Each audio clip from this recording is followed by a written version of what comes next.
Good evening. Welcome to the International Spy Museum. Welcome to the Unvanquished with Patrick O'Donnell. I'm Amanda Olkey, the Director of Adult Education here. Thank you so much for joining us. And we have, as I mentioned before, both an in-person and a virtual audience tonight. So greetings to you wherever you are. We are so pleased to host this talk with Patrick about his new book, which focuses on the untold story of Lincoln's Special Forces, the Manhunt for Mosby's Rangers, and the shadow war that forged America's special operations. Patrick is a historian, public speaker, and best-selling author of 13 books and scores of films and documentaries spanning the American Revolution to the Battle of Fallujah. He is a leading expert on America's elite and special operations units. We have had several programs with Patrick in the past, and I was very delighted and interested that he had turned towards the Civil War. So I'm excited to hear more about what he will be telling us this evening. He'll be speaking. I'm going to be just scrolling through images from the book, so they may not always keep up exactly with what Patrick is saying, so that is my fault. Do not hold that against our illustrious speaker. But when he finishes, we will turn to you for questions. We have a standing mic in the room over there for our live audience, and also I will be looking at the questions from our Zoom audience, and we'll do our best to get to as many of them as we can. Now, enough from me, and over to our wonderful speaker, Patrick O'Donnell. Thank you, Patrick. Thank you.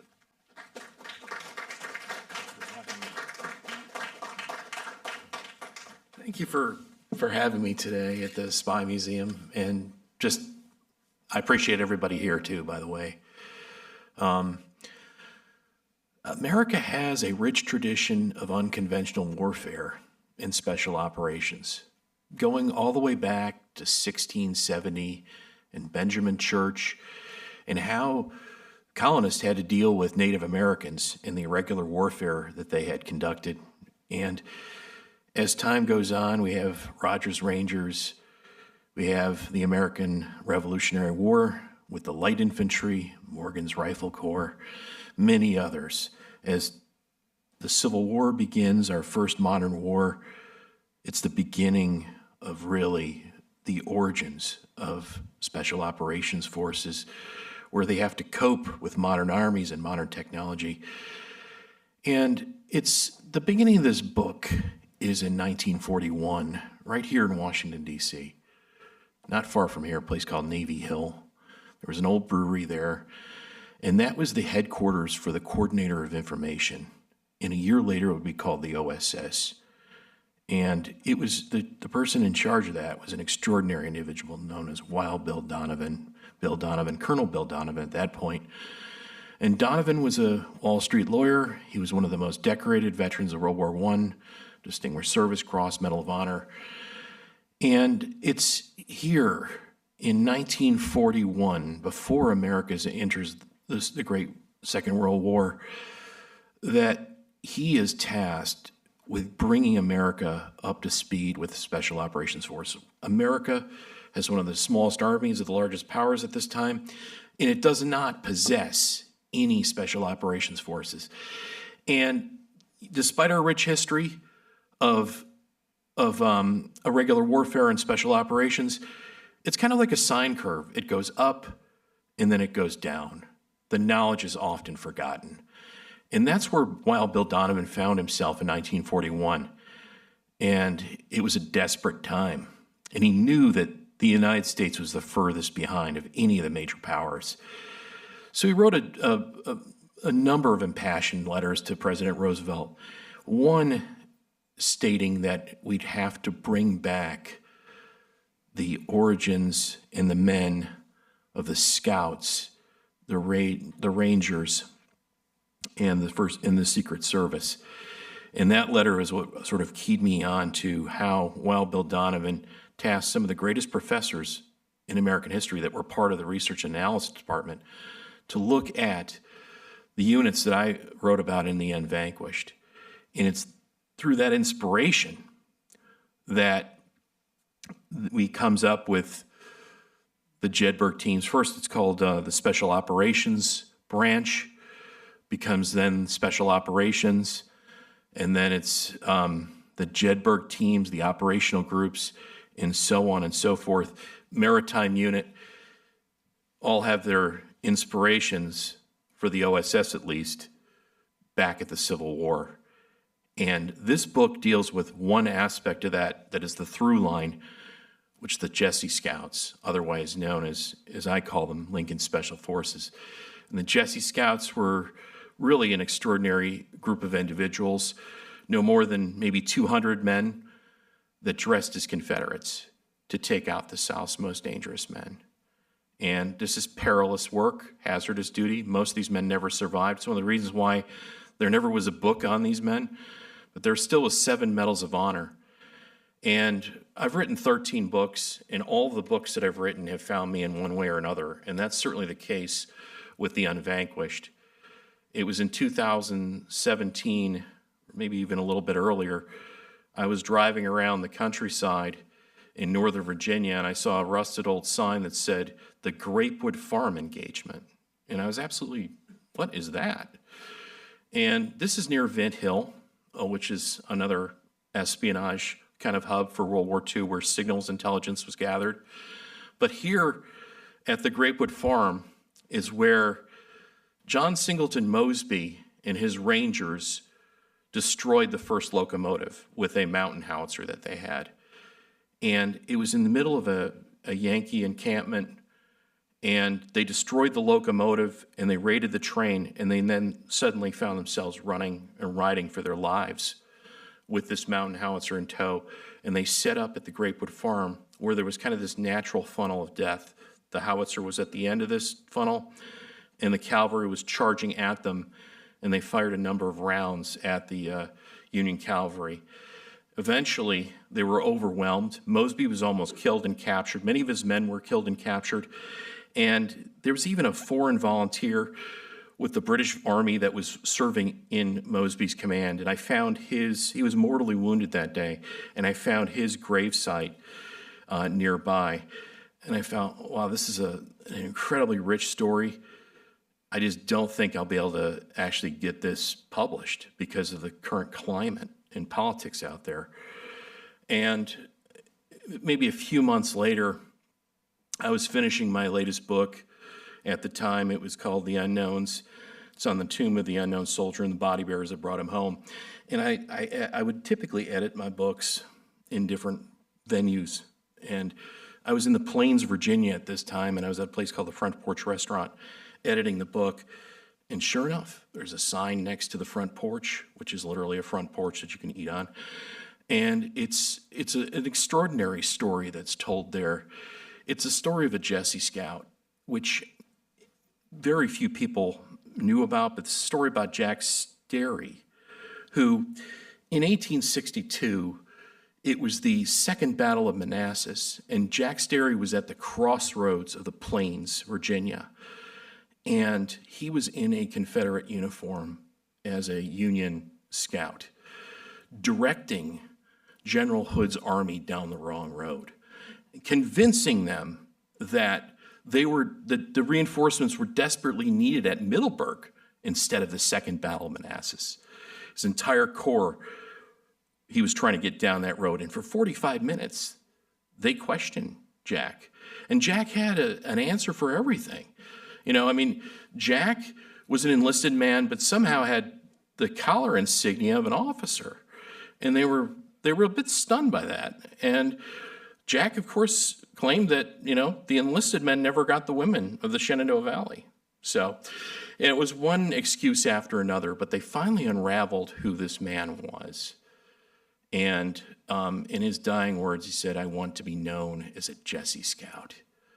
And it was right there that he was executed. He was hanged from the tree that was not far from where that sign was placed. But that is the origin of this book.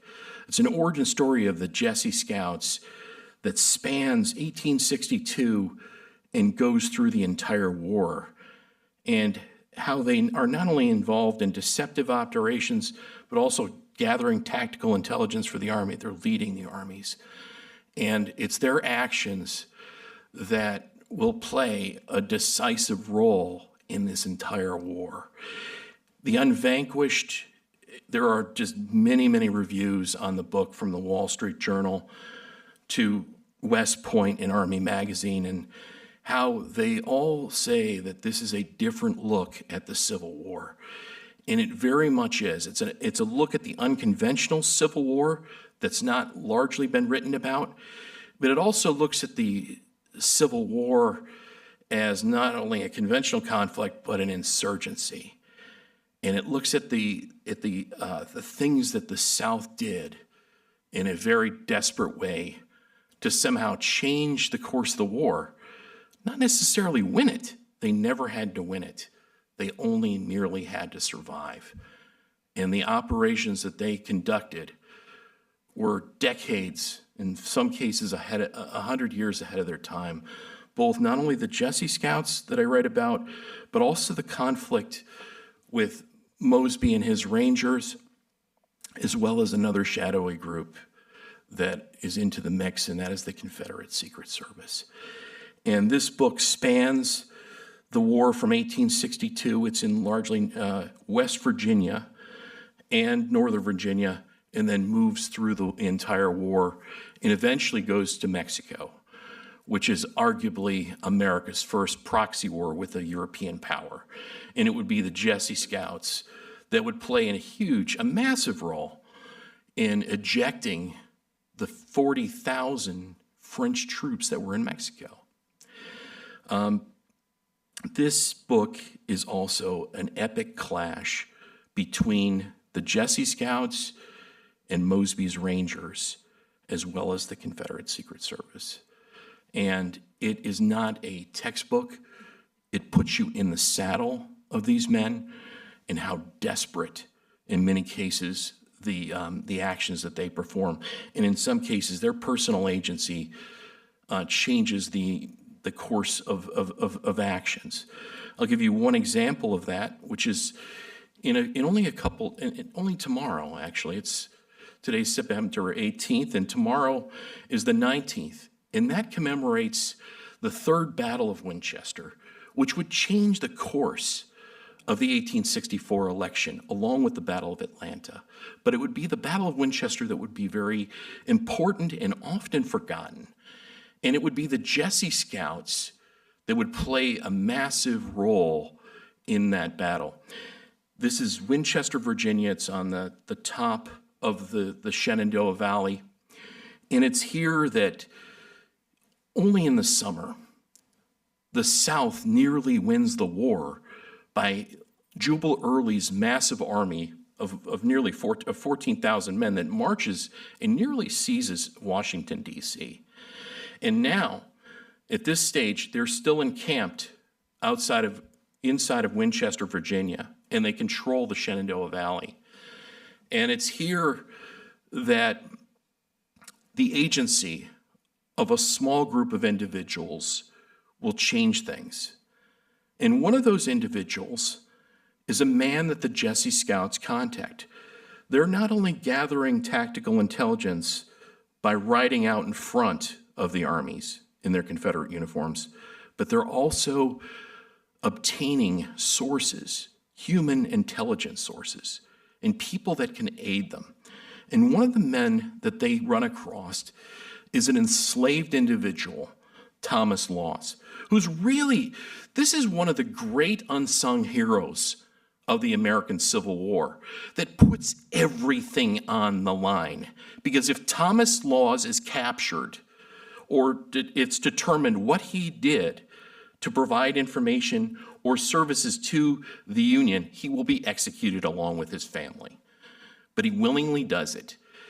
And he's able to, the Jessie Scouts recruit him to deliver a message.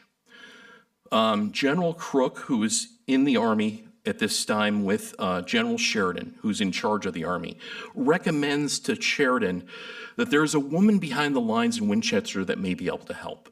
She's a Quaker school teacher that has a keen mind and may be able to furnish intelligence to the Army. They utilized the Jessie Scouts to then deliver a message through Thomas Laws, who then contacts Rebecca Law that they need her help and services, and she willingly agrees to do it.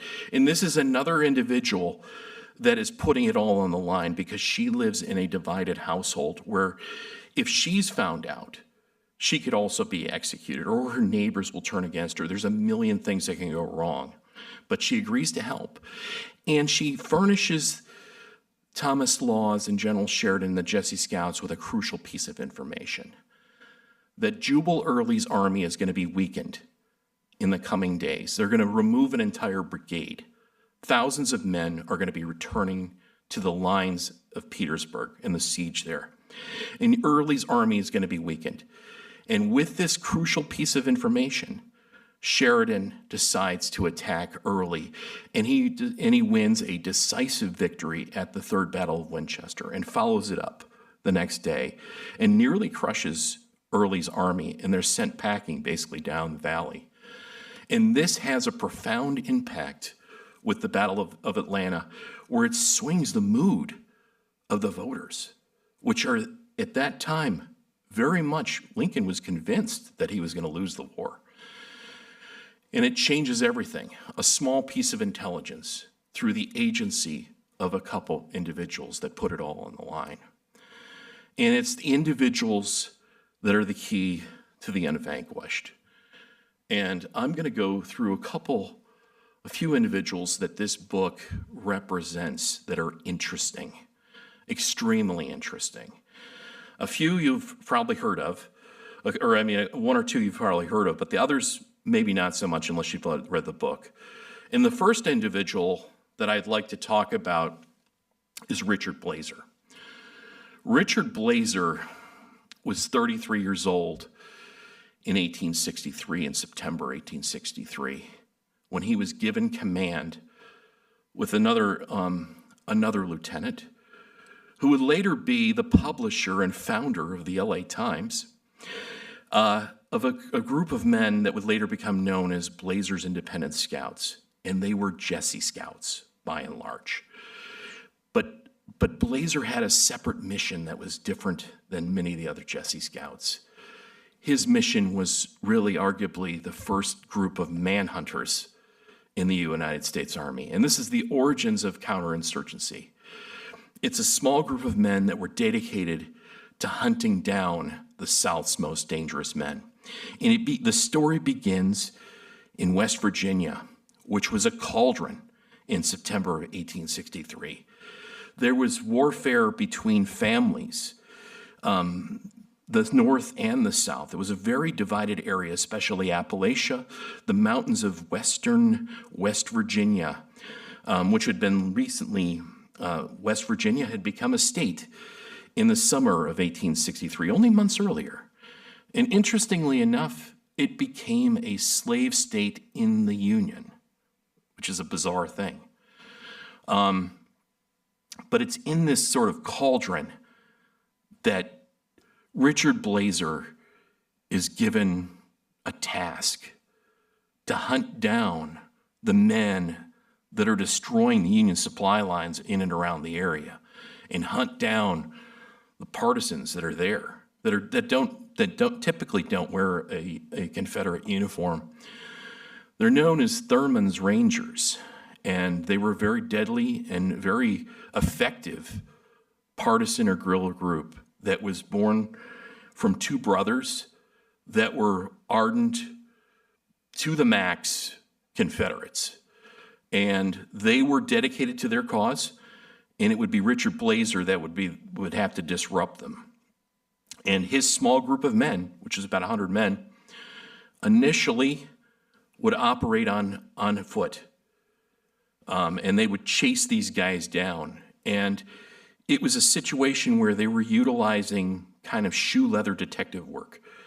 They weren't going in with a blowtorch. They were not destroying the homes of the civilians around the area. In fact, they were greeting people with a kind word and a smile, which changed the attitude of the local population in a way, because they were then mining and extracting information from the smallest source. It could be a young child, it could be an enslaved person, it could be even a loyal Confederate, to try to get a few little nuggets of information. And it would be Richard Blazer that would put this in kind of a mosaic in his mind of where these people were located, and then he would hunt them down. Blazer's fascinating. He comes from Gallipolis, Ohio. He's a riverboat captain, a hack driver of coal with a small wagon. And he's a flop on the parade ground. He's always kind of disheveled, messy. He has estropia, which is one eye kind of leans inward. But he's just this incredible Confederate hunter that knows where things are. And he operates in a very modern way that we think of counterinsurgency today. It's not a blowtorch. It's more of a, winning hearts and minds to gather information and to strategically go after the targets, which is, really 100 years ahead of his time. And he's very, very effective. And Blazer's scouts are novel in the sense that many of the men operate in their Union uniforms. They eventually go to horseback. It's General Crook that introduces that to them, that element to them. Crook is a man that had been fighting Native Americans for decades, and he understood their tactics and their cultures and norms, and was able to conduct. He fought in many ways similar to them, and he imbued some of these tactics on Blazer, including having the men mounted on horseback. And it would be in the summer of 1864 in the Shenandoah where everything would change. And Blazer's scouts were moving ahead of the army. They were leading the army forward by acting as scouts for tactical intelligence. They were involved in the Battle of Lynchburg, and then they were eventually pushed back on the long march into West Virginia, and then they eventually make their way up towards the Shenandoah Valley. And it's in the summer of 1864 that the next person that I'm going to talk about, John Singleton Mosby, ambushes hundreds of wagons in what's known as the Great Berryville Wagon Raid. And this changes the course of the war, because Sheridan's supply lines, this is before the Third Battle of Winchester, only a few weeks earlier, they're cut off basically because much of his wagon train is destroyed or captured. And they need a way to deal with John Singleton Mosby. And they arm Richard Blazer and his men in the Jessie Scouts with Spencer carbines and Spencer rifles to take out really the man who is considered maybe one of the most dangerous men in the South, John Singleton Mosby. And John Singleton Mosby has a fascinating history. His story begins at the beginning of the war. He doesn't believe in secession initially. He has, real reservations against it, joins the Confederate Army, rises to the rank of lieutenant. He's involved with Jeb Stuart, his boss, and his most famous operation is a ride around Richmond, where Stuart, it's an epic sort of ride, and it's Mosby that's in the front, in the vanguard, and plays a crucial role. And Mosby understands guerrilla warfare, unconventional warfare, just naturally. He's read about it a little bit, but he just has this natural inclination for it. And he goes to Jeb Stuart in early fall, it's actually around the summer of 1862, and requests Stuart if he could have a small partisan corps. And Stuart says, sure, you got one guy with a clubfoot, and you got to make it happen. And he starts to try to recruit people. He is, moving towards an area, and his war is almost over before it begins as a partisan ranger. He is captured by a company of Union cavalry at a train station along with the other man, and they're rounded up. And he is imprisoned, with Union authorities, and he's eventually, a couple months later, freed by a prisoner exchange. And this is where John Singleton Mosby is really extraordinary. A guy that's able to take this disastrous situation and turn a lemon into lemonade. And it's just, he naturally has this knack for strategic level and tactical level intelligence, but also guerrilla warfare. As he's being transported down the James River on a steamboat to his freedom in Richmond, he notices that the captain has sort of Southern inclinations. And he approaches this individual and starts to press him for information, and finds out that this captain had delivered a significant number and seen a significant number of Yankee reinforcements and other things. And he's able to take that information and other information and realize that the Union Army is about to conduct an offensive.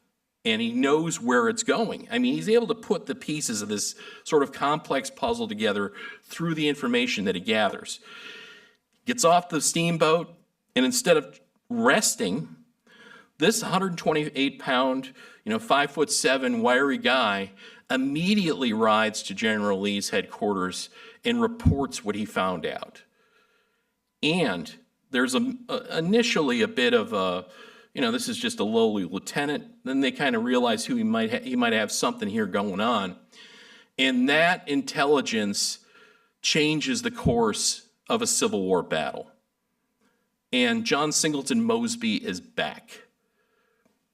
A few months later, he approaches Jeb Stuart again in the Northern Virginia area.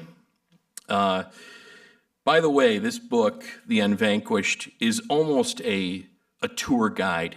It is a tour guide because most of the sites in Loudoun County and Prince William County, the skirmish areas, the safe houses, the areas that they battled, much of the land is still undeveloped and much of it's still there, like the Civil War. And you can visit these places. And I've laid out the maps in here to correspond with the narrative, so you can walk the ground that I spent years walking too. Because it's important to be able to sort of, as a historian, it's kind of like a detective. You got to go to the crime scene in order to understand what's going on. And that's certainly the case. And these places are beautiful, but rich with history, and you can visit them. At Middleburg is where, in a mansion outside of town, in the winter of 1862, near the beginning of 1863, he presses Stuart again with this idea of a partisan ranger corps. And Stuart agrees and gives him about a handful of men, including one of his best friends. And they set out. And they change history. They begin with 6 men that ultimately becomes close to 1,000 strong in multiple companies. And they tie up tens of thousands of Union soldiers. And they also pioneer a new form of warfare in many very complex, nuanced ways through the tactics that they develop. And it's John Singleton Mosby that really, his fame is elevated in March 1863 on a raid to Fairfax City. And at this time, Fairfax, specifically Centerville, was the home of thousands of Union cavalry troopers. There were hundreds, actually more, about thousands of men in Fairfax City itself. And Mosby, with about 60 men, does the impossible. He plans to kidnap his main rival, who has taunted him in various ways. And he comes up with a plan which is so bold and daring to basically walk into these lines. And he's aided by, really another individual in this book that's very interesting, a gentleman by the name of Big Yankee Ames. And Ames is a sergeant with the 5th New York Cavalry who was based in Centerville, Virginia. And basically, after the Emancipation Proclamation, Ames is a man from the North in Maine. He does not agree with that. He does not agree with why he is fighting in the Civil War, which now has, it's about slavery as it's proclaimed. And that doesn't sit well with Ames. He thought it was all about the Union and bringing it back together. And he literally decides to put his money where his mouth is, and he deserts and joins Mosby and shows up in March. At first, Mosby's a little bit suspicious. Who is this guy? And but he suspects he's sincere. And Ames's first mission is to go back into Centerville and get himself a horse. And he has to go back and infiltrate into Centerville, hundreds of Union soldiers. But he has something that very few had, which was the passwords. And he knew how to talk his way through the pickets. And it would be this skill that would be utilized on the Fairfax raid. And he put Ames in front, and these men were dressed in raincoats, pieces of Union uniforms, and they rode into Fairfax, disguised as a Union patrol that was coming through the lines. And with Ames out in front, giving passwords and call signs and convincing the pickets to let them go through, they get to General Stoughton's headquarters. And, it's a fascinating story. The row house is still there. Mosby enters with many other men, and General Stoughton is asleep in his bed, and Mosby wakes him up and says, "Do you know who John Singleton Mosby is?" And the general very groggingly says, "Yeah, have you caught him?" "No, it is he who has captured you." And slaps him on the rump, and they take off. And they have to then exfiltrate through hundreds, thousands of Union soldiers, and they successfully do it. One of the great special operations missions, if you will, of the American Civil War, which gives Mosby this tremendous renown that is just unbelievable. And more men flock to his group. These are all hand-picked volunteers. They are not, these are, extraordinary athletes. In many cases, they're very, intelligent men. And Mosby's tactic is excellent intelligence. He's also, it's all shock tactics. They're immediately attacking a Union column very quickly so that there's no possibility that they can even defend themselves. It's called they called it getting the bulge. And they were immediately swarming a column, a wagon train, for instance, and trying to get the bulge. And they were, in many cases, they very rarely, if ever, had sabers or swords. Sometimes they carried sawed-off shotguns and captured Spencer rifles, but for the most part, they were armed with Colt pistols, 6-shooters. And they were all armed with multiple copies or elements of the 6-shooters on their person. And they swarmed on the column and attacked it. And it would be Mosby that would play a huge role in the operations in the Shenandoah Valley, tying up tens of thousands of troops, and in the process also pioneering a different type of unconventional warfare, which then leads to some of the men and the fact that Mosby often worked with another shadowy group, which is the other source of this book, which then comes into conflict with the Jessie Scouts, and that is the Confederate Secret Service.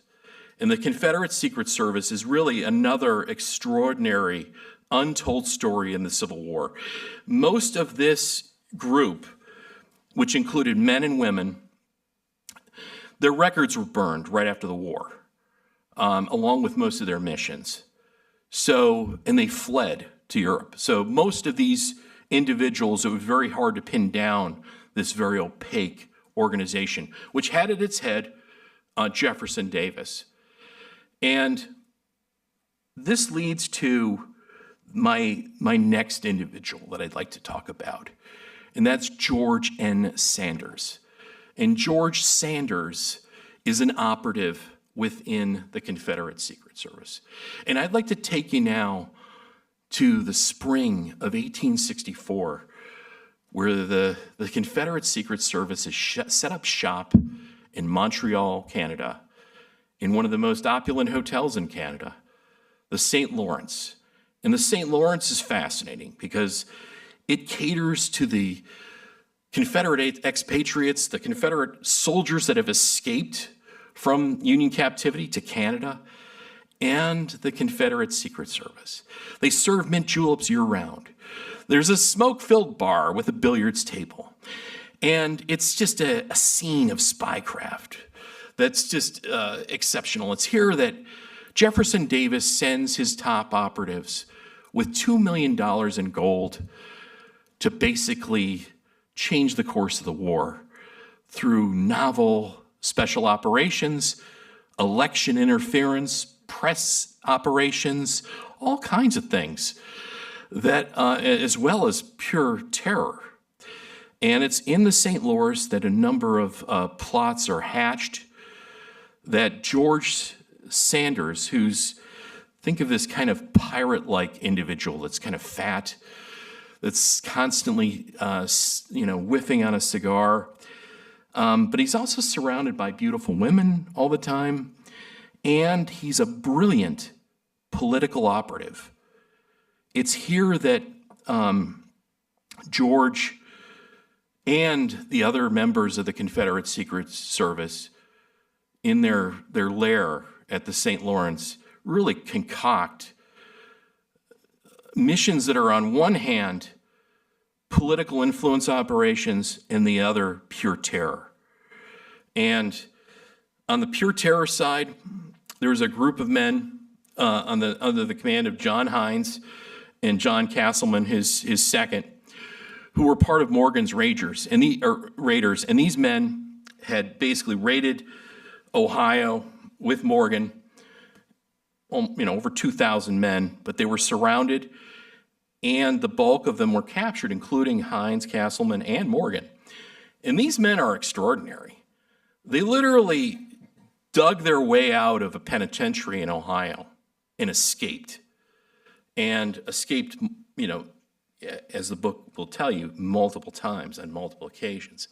But it's at the St. Lawrence that they're then harnessed, Castleman, Hines, for the terror side, in many ways, of the Secret Service's operations that they will unleash on the Union. And one of the most interesting elements of this is something called the Northwest Conspiracy. And these men, there is a massive movement within the states of Ohio, Indiana, Illinois, that are part of the Copperhead movement within the Democratic Party at this time. And within that is a series of shadowy groups that are called the Sons of Liberty and other groups. And it's Castleman and Hines that tap these individuals to conduct what could be argued as one of the first color revolutions. And they will not only target men that are in this Copperhead movement to create an insurrection in multiple states, they will decapitate the leadership, the governors in the area, seize arsenals, and also a variety of other things that are, just really, Lincoln called it the fire in the rear. The operations proceed all the way up until the convention of 1864 in Chicago, where they're going to hatch a lot of these plots. But it's the Copperheads that come away with cold feet. And it's here that George Sanders really is using the political election interference side of what the Secret Service is up to as well. And it's here that they gain control of the Copperhead movement by financing it. And they finance, one of their assets is Clement Laird Vallandigham, who's a disgraced Ohio congressman that was had a number of anti-war speeches, and he was exiled by Lincoln to Canada.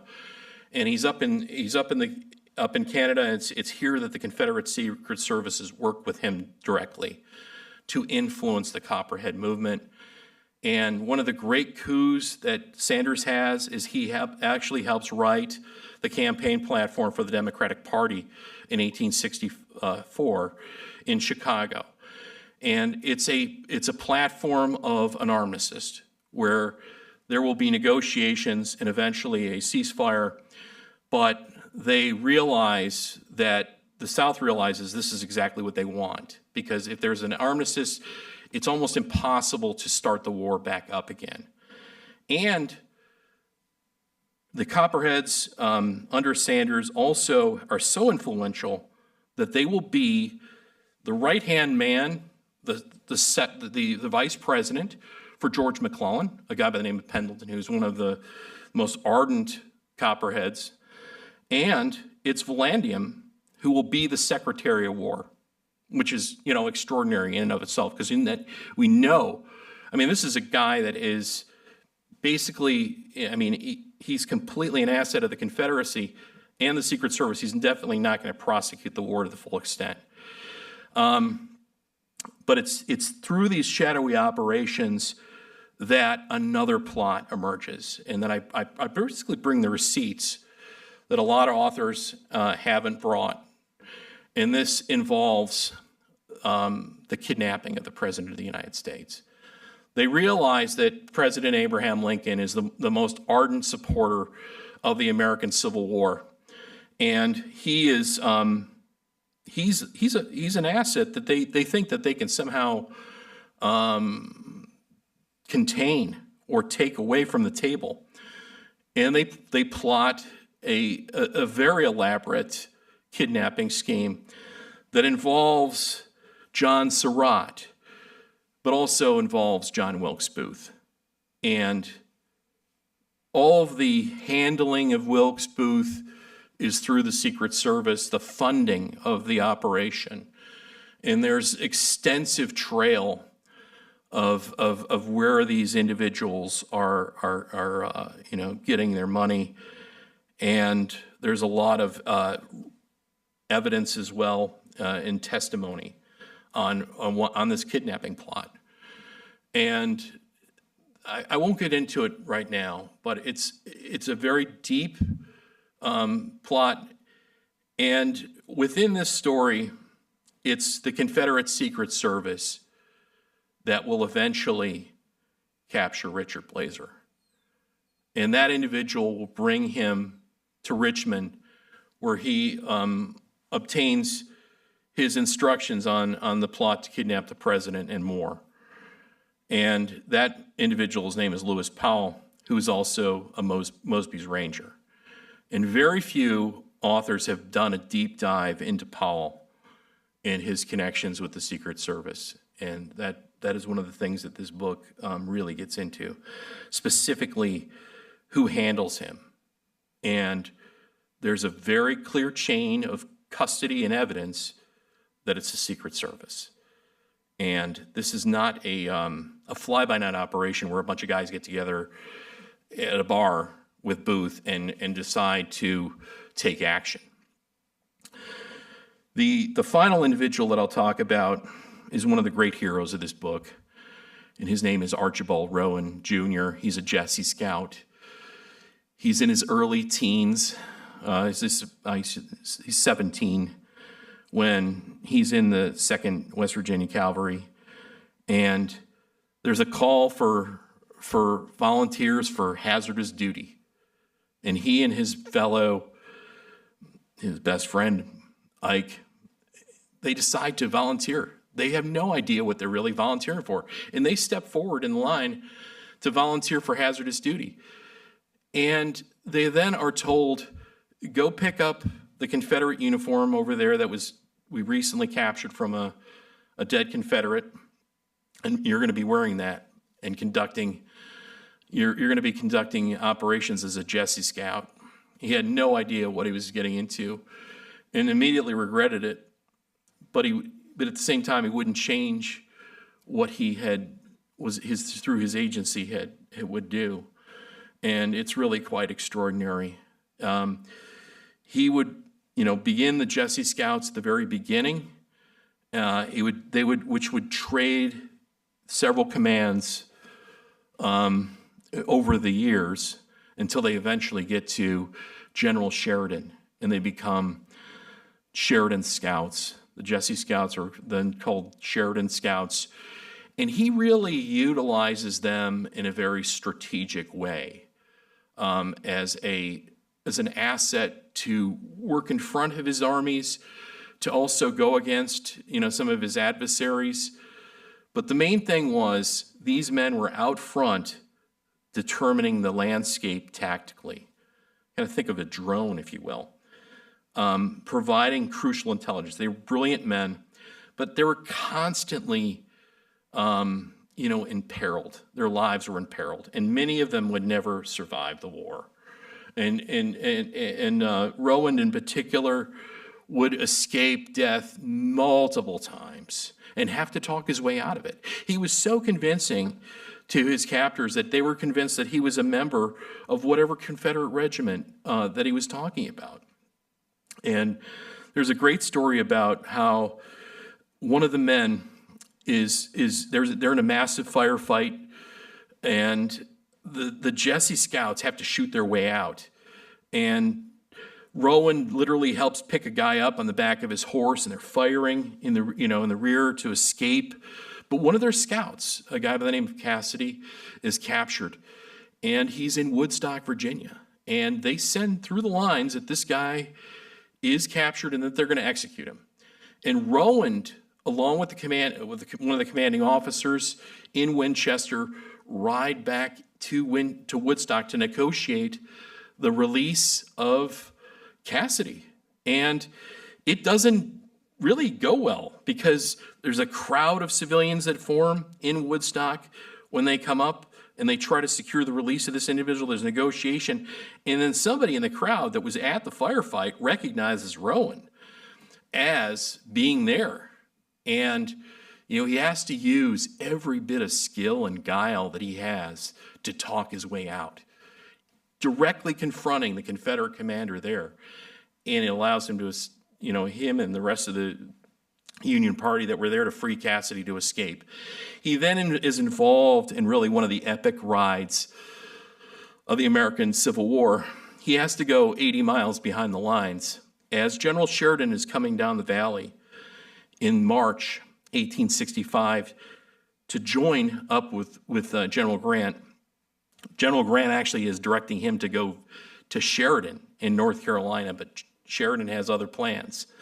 So they send the scouts, several teams out to ride behind enemy lines, 80 miles, to somehow pierce the siege at Petersburg and deliver the message to Grant. And they're carrying the message in their mouths in tinfoil, a little piece of parchment. So in the event that they're captured, they will literally swallow it. And they, against all odds, these starving men make this journey. They have to cross rivers and streams. They have to navigate being constantly almost captured, escape, but they do it. And they deliver this crucial message to General Grant, which, as the book will get into, it's the Jessie Scouts that will play a key role at the Battle of Five Forks, and also Lee's retreat to Appomattox, where they are overwhelmingly involved. And I'm not going to get into all that, but it's Rowand that survives all these encounters. He receives the Medal of Honor long after the war, along with 7 other Jessie Scouts, and then is sent to Mexico, with General Sheridan. And it's here that the Jessie Scouts will play a huge role as well in a variety of things. It's here that the Scouts have to, make it look like there's a much larger force of Union forces on the other side of Mexico. They then are actively involved in aiding the insurgency in Mexico by running guns, by helping train the insurgency, conducting various operations. The Scouts are even involved. Sheridan is also deeply involved. He really understands intelligence, and it's here that one of the great wonders of the world at the time, the undersea cables that went underneath the Atlantic Ocean, that were first active in the 1850s, and then various tidal conditions knocked these things offline until 1866. And it's Sheridan, and with some help from the Scouts, that they literally are tapping the communications from these cables to Maximilian, the emperor in Mexico, and providing crucial information on what Maximilian plans to do in the French. And this is just, this is an example of how intelligence will literally change the course of the campaign in Mexico. And it's the Jessie Scouts that will really have the last mission in many ways of this conflict.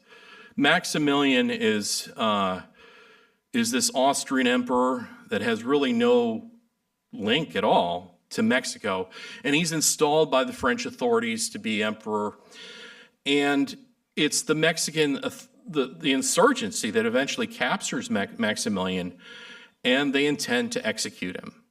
And it's the U.S. State Department and Sheridan that intervene and try to save Maximilian's life.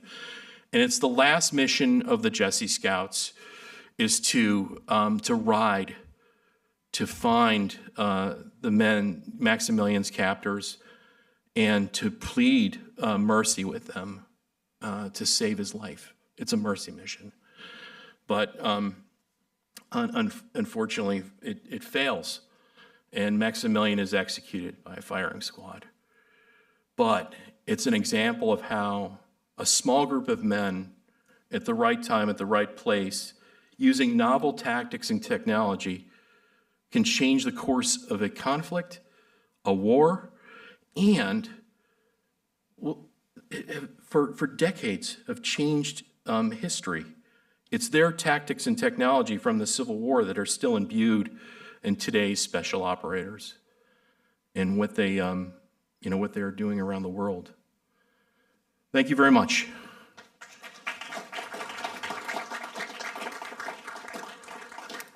Thank you so much, Patrick. I want to invite anybody who has questions to come to the microphone. And I do want to ask, and maybe you've already shared it, but who did you come away with feeling most incredibly inspired by? That's a great question. I would say it's probably Richard Blazer, because he has the qualities of a great leader that was very humble. And even after the war, Blazer would then become a sheriff in the local area and try to help people and save people. There was a yellow fever epidemic, and he literally risked his life to save people. And it eventually, through his actions, sadly enough, he saved people, but it cost him his life. And I'll never forget. I always visit the places I write about. I go to the homes, I go to the battlefields, but I also try to go to the graves of these individuals. And I'll never forget, I went to Gallipolis, Ohio, which is on the Ohio River, and I wanted to visit Richard's grave, which is located in the Mound Hill Cemetery, which is this massive, well, I thought I'd go there and there'd be a directory of where I could find him and everything else. So I got there and I was like, oh my God, this place has literally thousands of graves from the early the turn of the 19th century. It's loaded with tombstones and monuments. And I got there, and there was no grave registration at all. But I had this sense that I could find him. And I just started to walk out. And literally, I would say maybe 10 or 15 minutes later, there was his grave. And, you know, I've told his story along with the story of many of the Jessie Scouts in here, including the story of Sergeant Frith here on the cover of this book. It's a haunting image of, you know, somebody that's just sort of looking through time at us. And Sergeant Frith was a Jessie Scout, one of Blazer's Scouts, and really a heroic individual that was in the valley. They were outside of Lynchburg, and they encountered their counterparts. They were Confederate Scouts, and they got into a firefight on horseback. And the individual behind him was a clerk with General Crook's headquarters that had no business at all being with the Jessie Scouts or Blazer Scouts. And as they got into the firefight, this individual discharged his pistol accidentally, and the ball landed in the stomach of Sergeant Frith. And he would writhe in pain for 3 days. And he is buried somewhere near Covington, Virginia, in, you know, the private grounds of someone's area. And one of my goals is to try to find Sergeant Frith. And there, I found an extraordinary story in the Milan Reporter. He was from Milan, Ohio, which is not far from Cleveland. And it's an extraordinary letter from his father to the men that he served with. And he said, you know, he inspired you how to live, but he also inspired you how to die, and to die with dignity. And that's what he did. And it's my hope that eventually I find, you know, where he's buried. I have two more online questions. Were there any other countries involved in these secret missions that we might not be aware of? Well, I mean, there were definitely connections with the various powers out there. The book, I didn't really capture that. It was, you know, the one thing that I did get into in detail was more the untold story of the Civil War, which is the operations in Mexico, and how that becomes America's first proxy war, arguably, with a European power, France, and how, you know, special operations, unconventional warfare really plays a huge role in ejecting this European power that's on Mexico with tens of thousands of troops. Well, this is a rather delightful question to end with. I read that Mosby and Grant became great friends after the war. Comments? I think this is really one of the great, there's a lot of things in the book that that are important, and one of them is forgiveness.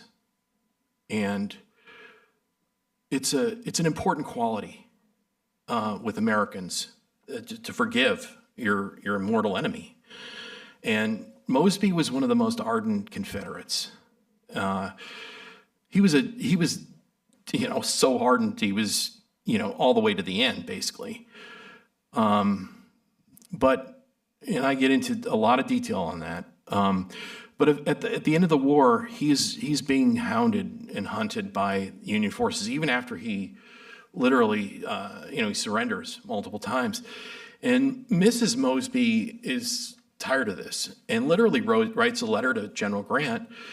Can you just do anything about this? And Grant summons Mosby to Washington, D.C., and they have, you know, a very friendly talk. And this leads to a friendship. And Mosby is really a very fascinating individual.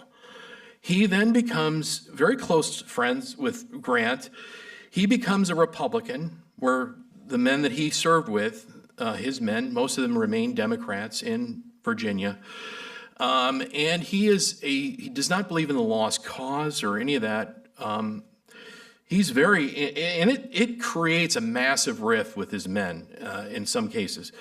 They respect him, but he is almost assassinated in Warrenton, Virginia, at the train station there.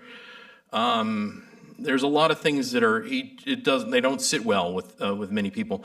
But he becomes the campaign manager for Grant in Virginia. And one of my favorite quotes in the book is, "Hell is being a Republican in Virginia." And, he does all these different things. He becomes a government employee. He becomes the counsel for China, where he literally stops human trafficking of women. A lot of stuff that's really extraordinary. He then becomes a lawyer. He then becomes he's a lawyer in the Department of Justice near the end of his life. Does a lot of really extraordinary things. And, it's an example of forgiveness, of change. And, he even has a friendship with young George Patton. And it's been theorized that, that friendship may have helped foster maneuver warfare because of what Mosby had done so well in Northern Virginia. It's a fascinating thing. And it's, sadly right now, the Ranger Association has a memorial where since early 1990s, they've written the names of the influential Rangers throughout history that changed history. And John Singleton Mosby was one of the first on the rock, obviously, because of what he did for modern warfare. And, very sadly, the Department of Defense has obliterated the stone and rewritten it without his name on it. And that's right now the subject of a lawsuit. But it's a situation where, history is a precious thing. And our history is a very precious thing, an important thing. Thank you very much. Thank you so much, Patrick. Thank you for... I'm happy to sign books, and anybody that's interested in my online, I'm at Combat Historian on X, and my website is Patrick K. O'Donnell. Books are at Amazon, Barnes & Noble at the front of the store. No, books are for sale. And we got them over here at the Spy Museum. And online at our Spy Museum store. Signed copies, which are even the best, right? And this program will be on our YouTube channel if anyone is interested. It'll post very soon. I see you holding up, but we are cutting off for now. Sorry about that. And thanks. Yeah, you will. I have to let my online audience go home. So thank you all so much. Have a great evening. Thank you very much.